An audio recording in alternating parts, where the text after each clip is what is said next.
आपल्याला मार्केट में खाई। गर्मा गरम चाय, कड़क मीठी चाय, चाय बोलो चाय, गर्मा गरम चाय।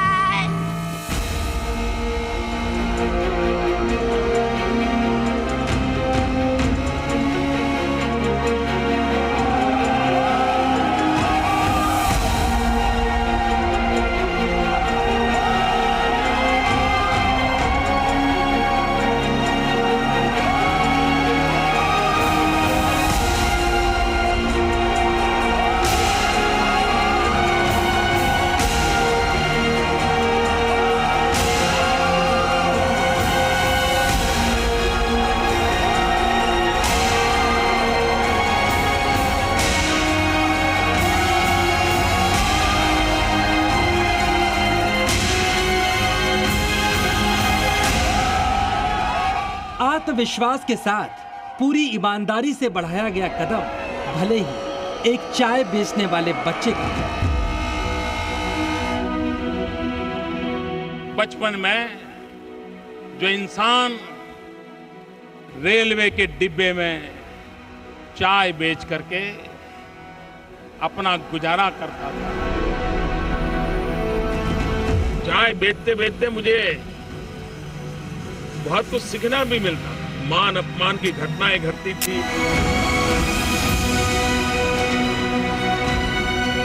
एक छोटे शहर से उठा हो, जिधर युवा चलेगा उधर भारत भी चलेगा।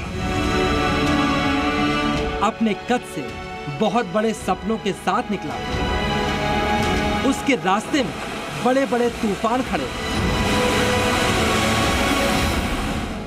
बड़ी बड़ी हस्तियां उसके आत्मसम्मान से लेकर आत्मविश्वास को कुचलने की कोशिश में लगी हूं। मैं आपको वायदा करता हूं कि इस 21वीं सदी में नरेंद्र मोदी कभी भी देश के प्रधानमंत्री नहीं बनेंगे। लेकिन यहां आकर चाय का वितरण करना चाहते हैं तो हम उनके लिए कुछ जगह बना रहे हैं। ये जो परिवार है ना, हिंदुस्तान में कोई उनको ललकारता नहीं था, एक चाय वाले ने ललकार दिया।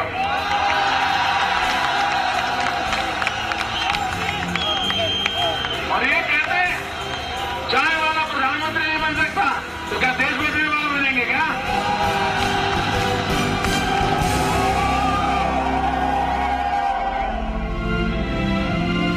लेकिन जिसके कदम किसी बाधा के सामने रुकते नहीं,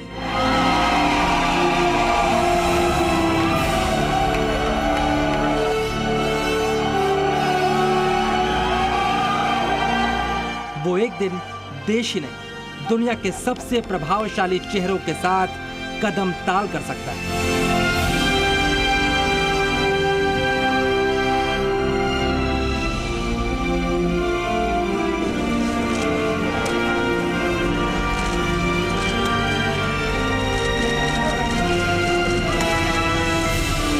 ऐसे ही कदम वडनगर रेलवे स्टेशन पर मौजूद इस चाय की दुकान से निकले।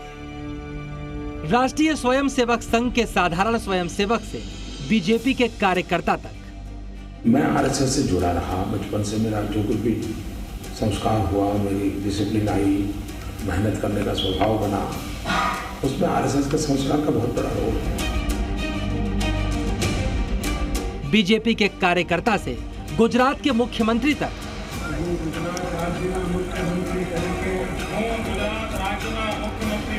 गुजरात के मुख्यमंत्री से देश के प्रधानमंत्री तक नरेंद्र दामोदर दास मोदी के ये कदम लगातार बढ़ रहे हैं। देश के दायरों को पार करके विदेशों तक पहुंच चुके हैं।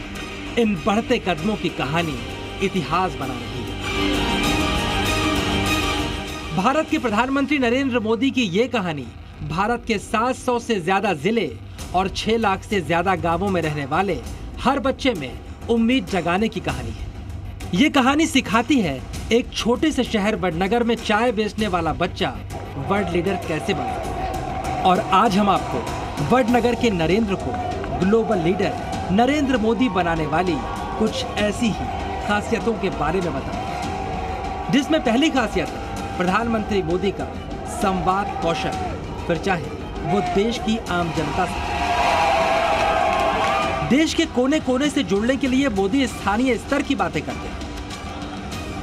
जिस अभियान के साथ मां गंगा का नाम जुड़ा है, मुझे विश्वास है वो अभियान सफल होके ही रहेगा। बच्चों से संवाद करने के लिए भी उनकी अलग शैली। परीक्षा जीवन का एक सहज हिस्सा है, हमारी विकास यात्रा का छोटे पड़ाव है और उस पड़ाव से हमें गुजरना है। हम गुजर चुके हैं। एग्जाम देते एक प्रकार से हम एग्जाम प्रूफ हो गए। बीजेपी में उनके सहयोगी भी उनकी संवाद कौशल की क्षमता के कायल हैं। ऑनेस्टी के साथ जीते हुए आगे बढ़ने का, लक्ष्य को पूरा करने का माध्यम बनना, यह कोई सीखे तो मोदी जी से सीखे, ये मैं जरूर कहूंगा। उनका आचार विचार, सोच विचार, उनका कार्य करने का ढंग हर पल देश की सेवा के लिए समर्पित है, हर पल। मोदी का संवाद कौशल देश की सीमाओं से बाहर भी आम और खास लोगों को अपना दीवाना बनाता है। मोदी आए बारंबार, मोदी आए बारंबार। इस आकर्षण से ग्लोबल लीडर्स भी बच नहीं पाते। ऐसा मोदी ही कर सकते हैं कि सुपर पावर देश के एक शहर में जाकर उसके राष्ट्रपति का परिचय वहां रहने वालों से करें। Mr. President, you had introduced me to your family in 2017, and today I have the honor to introduce you to my family.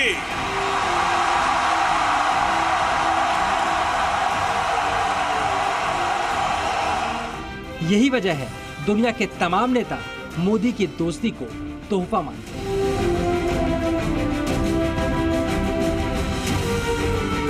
Namaste. Namaste. My true friend, Prime Minister Modi. प्रधानमंत्री नरेंद्र मोदी की मैनेजमेंट स्किल भी सबसे अलग है। उनकी हर योजना, हर दौरा, हर प्रयास, हर पहल इतनी व्यवस्थित होती है कि लोगों का ध्यान उससे हट ही नहीं सकता। स्वच्छ भारत अभियान की बात हो, न गंदगी करूंगा, न गंदगी करने दूंगा। प्रतीकों का अनावरण हो, अमेरिका के राष्ट्रपति का भारत में स्वागत हो, एक ऐतिहासिक घटना,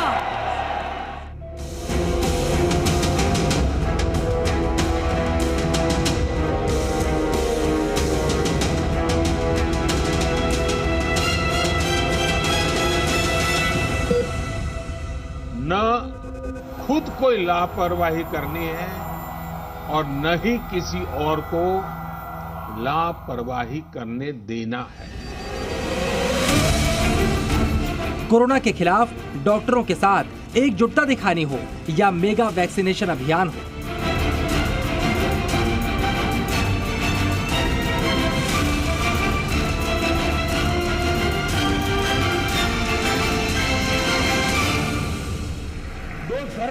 या फिर बच्चों के साथ परीक्षा पे चर्चा, हर जगह मोदी पूरा आकर्षण चुरा ले जाते हैं। मन के साथ एकदम उसमें आगे बढ़ जाते हैं।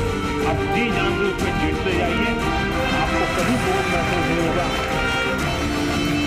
कि वो हमेशा समाज, देश को साथ लेकर के चलते हैं। उनको देश के सामर्थ्य पर बहुत भरोसा है। इसलिए सरकार में रहते हुए कोई भी कार्यक्रम, सरकारी कार्यक्रम न रह जाए, इसकी वो चिंता करते हैं। सरकारें देश चलाएं, ये सरकार दिशा दे सकती है, लेकिन वह दिशा देश के साथ जुड़ करके होनी चाहिए और इसलिए वो देश को हमेशा अपने साथ लेकर चलते हैं। इसलिए कोई भी इवेंट जो है वो देश का इवेंट बन जाता है। देश से लेकर दुनिया के कोने कोने में मोदी जहां भी जाते हैं, उनका इंतजार करने वालों की भीड़ लग जाती है। इसके अलावा मोदी की सबसे अलग सोच भी उन्हें वर्ल्ड लीडर बनाती है। मोदी की संवाद कला विशिष्ट है और उनकी ऊर्जा संवाद करने की शक्ति को बढ़ाती है और ये ऊर्जा उनके भाषणों की संख्या में भी नजर आती है।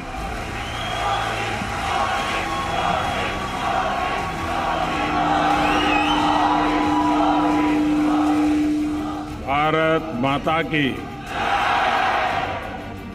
भारत माता की। नमस्कार। 2014 से प्रधानमंत्री बनने के बाद 2019 तक उन्होंने कुल 713 भाषण दिए, जबकि 2019 से 2022 तक 850 भाषण दिए। यानी प्रधानमंत्री बनने के बाद से नरेंद्र मोदी ने 2014 से 2022 तक कुल 1570 भाषण दिए। इस हिसाब से वो एक साल में लगभग 174 भाषण देते हैं। इसके अलावा प्रधानमंत्री बनने के बाद नरेंद्र मोदी मन की बात के 92 एपिसोड्स के जरिए भी देश को संबोधित कर चुके हैं। मोदी दिन में 18 घंटे तक काम करते हैं और 20 साल से बिना छुट्टी अनवरत काम करते जा रहे हैं। नरेंद्र मोदी जी की शख्सियत कठोर फैसले लेने वाले व्यक्ति की है, त्वरित निर्णय करने वाली व्यक्ति की है। मोदी की सबसे अलग सोच भी उन्हें वर्ल्ड लीडर बनाती है। वो लाल किले से शौचालय की बात करते हैं और देश को स्वच्छ भारत अभियान से जोड़ देते हैं। अगर 125 करोड़ देशवासी तय कर लें कि मैं कभी गंदगी नहीं करूंगा, तो दुनिया की कौन सी ताकत है जो हमारे शहर गांव को आकर के गंदा करे। वो घर पर चूल्हे में खाना बनाकर अपनी आंखें खराब करने वाली करोड़ों महिलाओं को गैस सिलेंडर देने के बारे में सोचते हैं।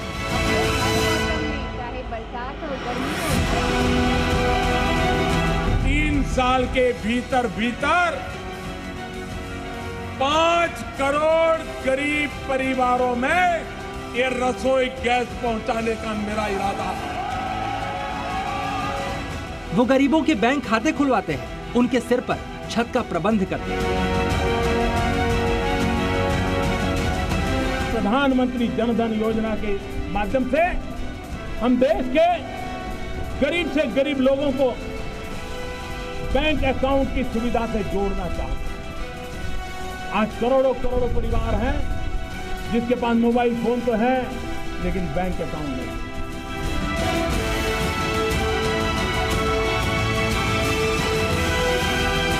वो सबसे वंचित और पिछले तबके की महिला को देश का राष्ट्रपति बनाने के बारे में सोचते हैं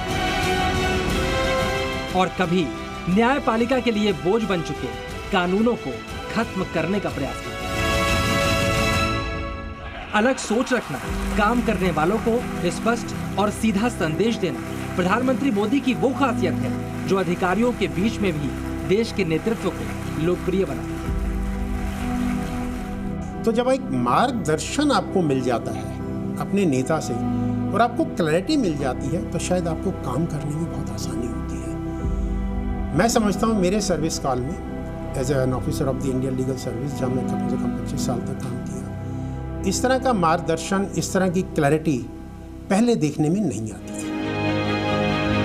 कड़े निर्णय लेने की क्षमता भी प्रधानमंत्री नरेंद्र मोदी की वो खासियत है जो उन्हें मजबूत नेता बनाती है।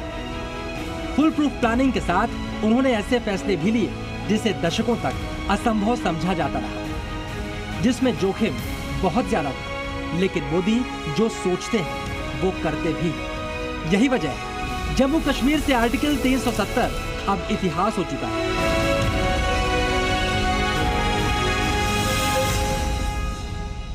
हम समस्याओं को टालते भी नहीं हैं और न ही हम समस्याओं को पालते हैं। आर्टिकल 370 और 35A को हटाने का काम भारत की दोनों सदनों ने, राज्यसभा और लोकसभा ने 2/3 बहुमत से पारित कर दिया। काले धन पर नोटबंदी की स्ट्राइक हो चुकी है। मध्यरात्रि यानी 8 नवंबर 2016 कि रात्रि को 12 बजे से वर्तमान में जारी 500 रुपए और 1000 रुपए के करेंसी नोट लीगल टेंडर नहीं रहेंगे। ये मुद्राएं कानूनन अमान्य होगी।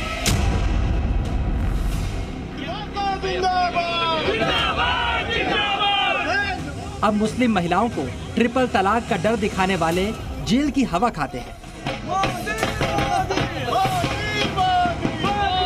मेरी मुसलमान बहन, उसका क्या गुनाह? कोई ऐसे ही टेलीफोन पर 3 तलाक बोल दे और उसकी जिंदगी तबाह हो जाए। हम बिल लेकर के आए हैं इस देश के नारी के गौरव इसको किसी ने संप्रदाय से जोड़ने की आवश्यकता नहीं। अब राजनीतिक इच्छा शक्ति दुश्मन के घर में घुसकर सर्जिकल स्ट्राइक करने वाली भारतीय सेना के साथ डटकर खड़ी है। भारत माता की। अब देश को छेड़ने वाले आतंकियों को छोड़ने का रिवाज खत्म हो चुका है। हम घर में घुस के मारेंगे। जिसने भारत के जवानों पर वार किया उसका संहार भी तय है। मैं आतंकी संगठनों को और उनके सरपरस्तों को कहना चाहता हूं कि वे बहुत बड़ी गलती कर चुके हैं। बहुत बड़ी कीमत उनको चुकानी पड़ेगी।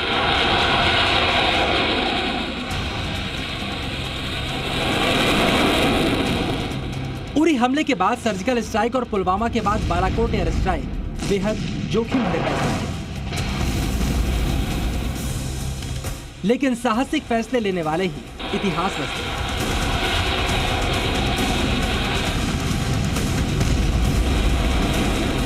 – 2016 की सर्जिकल स्ट्राइक्स में जिस तरह से उन्होंने डिसीजन लिया था कि छोटा ऑपरेशन नहीं होगा, बड़ा ऑपरेशन करना है ताकि एक कड़ा मैसेज जाए पाकिस्तान को। 2019 में जो एयर स्ट्राइक की थी वो 1971 के बाद पहली बार पाकिस्तान टेरिटरी में एयर स्ट्राइक हुआ है। जहां देश की आन बान शान का सवाल होता है, वहां देश महाशक्तियों से भी आगे खड़ा रहता है। अफगानिस्तान में तालिबान का राज आया तो दुनिया काबुल छोड़कर भागने लगी, लेकिन महाशक्तियों को भी निकलने का रास्ता सूझ नहीं रहा। और वहीं पर मोदी दुनिया के दूसरे नेताओं से 4 कदम आगे थे। अफगानिस्तान का विषय है। अब अफगानिस्तान में जो समस्या थी तो वो उनकी अपनी व्यक्तिगत समस्या, वहाँ उस देश की समस्या थी, लेकिन हमारे लोग वहाँ से निकल करके आए। यह प्रधानमंत्री मोदी जी की प्रायोरिटी है। उन्होंने डिफेंस मिनिस्ट्री, हमारी एक्सटर्नल अफेयर्स मिनिस्ट्री को पूरी ताकत के साथ लगाया और देखते ही देखते सभी लोगों को सुरक्षित, और सिर्फ भारत के ही देश के लोग नहीं, अन्य देशों के लोगों को भी सुरक्षित भारत पहुंचाया और यहाँ से वो अपने अपने देशों को गए। मोदी सही वक्त पर सही योजना बनाते हैं और योजना को खुद मॉनिटर करते हैं। यूक्रेन वॉर जोन से भारतीय छात्रों को बाहर निकालने का मिशन ऑपरेशन गंगा भी मील का पत्थर साबित हुआ। तो उनकी क्लैरिटी कितनी क्लियर थी कि मुझे अपने बच्चों को वापस लाना है। उसके लिए उन्होंने बिना देर लगाए पुतिन से बात की, उन्होंने बिना देर लगाए जेलेंस्की से बात की, और दोनों से बातचीत करने के बाद युद्ध विराम करके सेफ पैसेज से अपने बच्चों को निकाला। सारी डिफेंस मिनिस्ट्री, सारी एक्सटर्नल अफेयर्स मिनिस्ट्री और सारी एविएशन मिनिस्ट्री को पूरी ताकत लगाई और सभी बच्चों को सेफ वापस ले आए।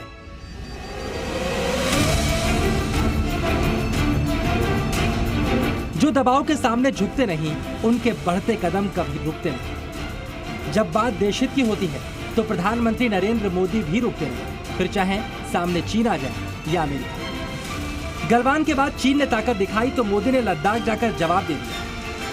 भारतीय सेना गलवान में लड़ गई और पैंगोंग में चीन के सामने अड़ गई।